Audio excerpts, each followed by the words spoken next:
orang itu meninggal karena menghirup uap yang ada di itu rasanya itu kayak terkena korek api.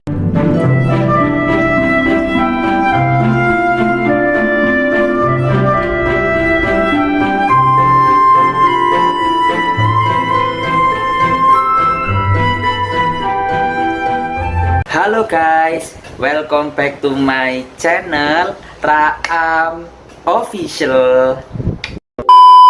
Nah, pada video kali ini aku akan membahas tentang bahan kimia yang sangat membahayakan dan bisa menewaskan satu orang. Nah, mengapa aku membahas bahan kimia ini? Karena aku sudah berpengalaman ya. Waktu praktikum di kampus itu juga terkena bahan kimia ini, dan aku bisa merasakan kesakitannya itu bagaimana, dan aku bisa mencium aromanya itu bener-bener menyengat banget. Nah, kira-kira bahan kimia itu apa ya? Bahan kimia ini yaitu asam sulfat, atau dalam rumus kimianya yaitu H2SO4. Nah, selama aku membahas di video ini, aku menyebutnya asam sulfat aja ya. Kalau menyebut H2SO4 itu agak gak enak gitu. Mengapa asam sulfat ini membahayakan dan bisa menewaskan satu orang? Mari kita sama-sama belajar mengapa bahan kimia ini sangat berbahaya, dimulai dari komposisinya terlebih dahulu. Komposisi asam sulfat ini dari sifat kimiawinya yaitu mudah larut di air panas dan di etil alkohol. Kemudian dari sifat fisikanya, asam sulfat ini memiliki titik didih dan titik leleh. Titik didihnya itu mencapai 340 derajat Celcius, sedangkan titik lelehnya itu mencapai 10,49 derajat Celcius. Wow! Komposisi asam sulfat ini pernah disinggung juga oleh dosen UI di Prodi Teknik Kimia yaitu Bu Dwi Tristantini. Beliau mengatakan bahwa asam sulfat ini memiliki bahan yang korosif dan juga memiliki konsentrasi yang tinggi mencapai 97-98%. Kemudian pada penjelasan berikutnya yaitu kita akan membahas salah satu kasus orang tewas dikarenakan asam sulfat. Kejadiannya begini, ada seseorang yang mau OTW menuju bandara yang dia tuju. Untuk OTW ke bandara yang dia tuju, dia harus melewati tol yang bernama Angke. Jadi namanya Jalan Tol Angke.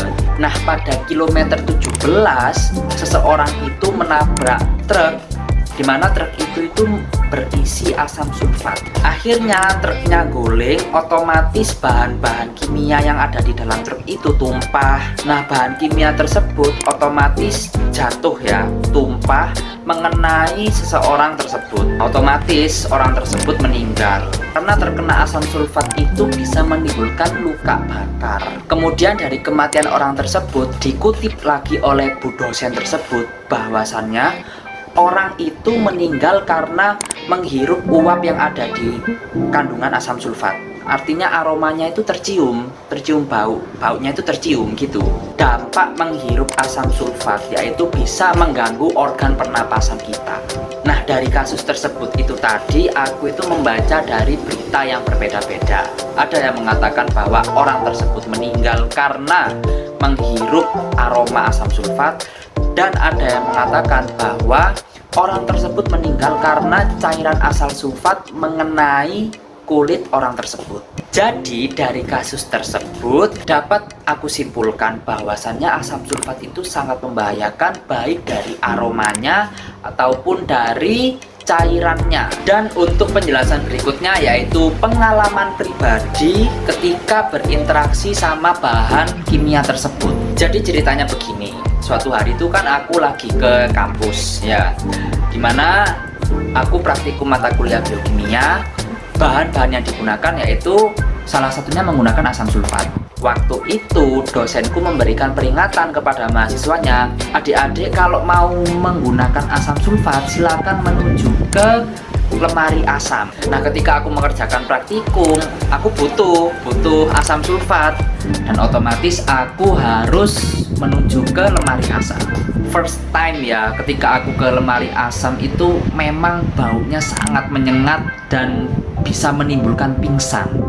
Kemudian aku meneteskan asam sulfat Itu berapa ya waktu itu ya, 2 atau 3 tetes lah gitu. Nah ketika itu 1 tetes asam sulfat itu mengenai tanganku ya, padahal loh ya, waktu itu aku menggunakan sarung tangan, itu masih terasa gitu. Apanya yang terasa? Ya terasa panasnya gitu. Jadi aku merasakan tetesan asam sulfat itu kayak terkena luka bakar. Nah setelah itu temanku bertanya-tanya, loh tanganmu kenapa gitu, ini gak apa-apa kena asam sulfat 1 tetes. Tapi jadi begini, apa yang aku rasakan ketika terkena 1 tetes asam sulfat, itu rasanya itu kayak terkena korek api yang baru mati apinya, itu kayak di gini loh, ces gitu, rasanya kayak gitu. Itu aku waktu praktikum terkena asam sulfat 2 kali. Yang pertama itu langsung dari cairannya, yang kedua yaitu tabung yang isinya asam sulfat. Nah yang alat itu ceritanya begini, mahasiswa ketika selesai melakukan praktikum itu wajib mencuci alat-alat laboratorium yang sudah dipakai.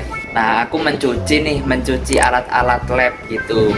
Nah setelah mencuci kan semuanya udah bersih, dan ada 1 alat yang masih belum bersih walaupun sudah diberi air dan sabun. Nah waktu itu aku kok bingung loh, kok ada 1 tabung meskipun dikasih air sama sabun itu masih ada.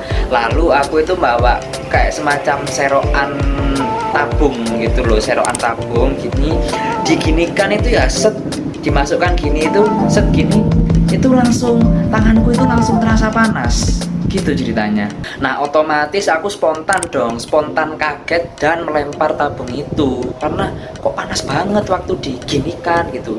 Jadi cairan yang ada di dalam itu ya ketika diginikan itu kan otomatis ke atas tuh.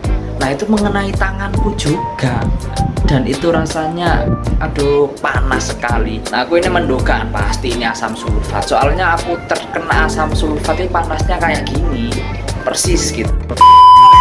Oke, dari sekian cerita itu tadi kesimpulannya bahwa kita kalau berada di ruangan tertutup, di mana ruangan tersebut itu ada banyak bahan kimianya, seperti contoh laboratorium di pabrik kah, laboratorium kesehatan, laboratorium kimia, kita yang paling penting itu kita menggunakan alat pelindung diri APD, itu yang paling penting. Dan yang kedua, kita tidak boleh beraktivitas yang aneh-aneh gitu loh. Misalnya kayak ada bahan kimia yang bisa mudah terbakar, kita coba-coba gitu, itu jangan, itu sangat membahayakan. Dan berhati-hatilah ketika kita melakukan praktikum, ketika kita beraktivitas di laboratorium itu dilakukan secara pelan-pelan dan berhati-hati, karena dampaknya yaitu bisa menanggung resiko dari kesehatan kita.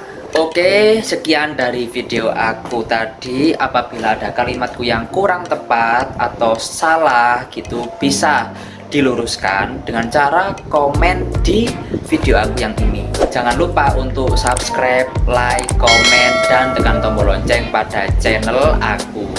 Mungkin kalian ada yang request, adakah bahan kimia yang lebih berbahaya dibandingkan asam sulfat?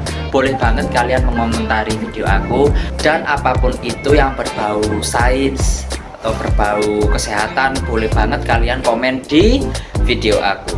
Oke, sekian dari video ini. Terima kasih sudah menonton video ini, dan sampai jumpa pada video berikutnya.